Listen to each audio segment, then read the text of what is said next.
परमेश्वर के धन्य नाम की महिमा हो। प्रभात मनन के सत्र 2740 में आप सभी का बड़े प्रेम के साथ स्वागत करता हूं। आइए आज के मनन के लिए हम पढ़ते हैं प्रकाशित वाक्य अध्याय 2 पद 14। पर मुझे तेरे विरुद्ध कुछ बातें कहनी है, क्योंकि तेरे यहाँ कुछ ऐसे हैं जो बिलाम की शिक्षा को मानते, जिसने बालाक को इस्राएलियों के आगे ठोकर का कारण रखना सिखाया कि वे मूर्तियों पर चढ़ाई गई वस्तुएं खाए और व्यभिचार करे। आगे प्रभु पिरगमुन की कलीसिया की कुछ कमी भी उन्हें याद दिला रहा है। मैं आपको ये बात बताया था कि प्रभु हमारे अच्छे गुणों को देखने के साथ साथ हमारे बुरे स्वभावों पर भी ध्यान रखने वाला। कभी कभी हम लोग हमारे बुरे वर्तावों को कुछ दिखावे के भलाइयों से छिपाने की कोशिश करते, पर ये भूल जाते हैं कि सर्वज्ञानी परमेश्वर हमारे कामों को ही नहीं बल्कि उससे करने के पीछे के हमारे इरादों को भी जानता है। यह प्रभु पिरगमुन कलीसिया के कुछ अच्छे गुणों की तारीफ करने के पश्चात उनके बीच के कुछ कपटियों के बारे में उन्हें सतर्क करा रहा है। कह रहा है कि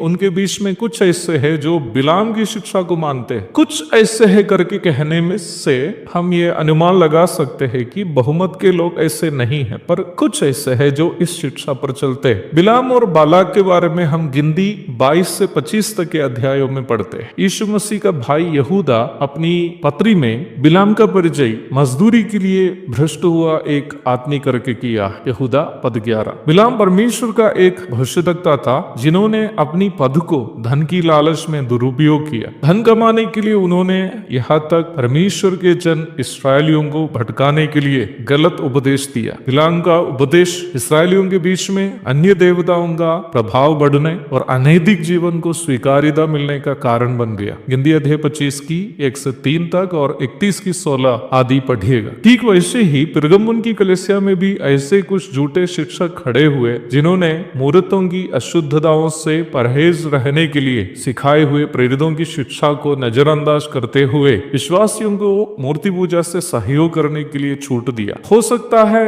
वे भले विश्वासियों को सीधे मंदिर में जाने के लिए प्रोत्साहन नहीं भी दिए हो। पिरगमुन में अलग अलग देवी देवताओं के नाम में त्योहार पर्व आदि होते समय उसमें सहयोग करने वाले विश्वासियों को ऐसे करने से वे मना नहीं किए। दुनिया के इतिहास से यदि आप मूर्ति पूजा के बारे में एक गहरा अध्ययन करेंगे तो आपको यह समझने में कठिनाई नहीं होगी कि हत्या और व्यभिचार मूर्ति पूजा से जुटे दो घिनौने अपराध है। यूपी के हथरास में कुछ ही समय पहले कक्षा 2 के एक विद्यार्थी को स्कूल की सफलता के लिए स्कूल के निदेशक, प्रधान अध्यापक आदि मिलकर पूजा पाठ के पश्चात बलि करने की घटना आप शायद सुने होंगे। बीते अगस्त 2 तारीख को यही यूपी के देवरिया जिले में एक 9 वर्षीय बालक को भी उसके ही रिश्तेदार मिलकर परिवार के कल्याण के लिए बलि चढ़ाया। हत्या के समान व्यभिचार भी मूर्ति पूजा से जुटे एक अन्य घोर पाप है। रोम के मंदिरों में पूजा पाठ करने के लिए आने वालों को शारीरिक आनंद देने के लिए उपस्थित देवदासियों के बारे में मैं पूर्व के कई मननों में बताए हुए आप शायद याद कर रहे हो। देवदासी वास्तव में एक भारतीय शब्द है जो भारत के मंदिरों में पूर्व समय में उपस्थित इस प्रकार की महिलाओं को सूचित करता है। पिरगमुन की कलीसिया के झूठे शिक्षकों के द्वारा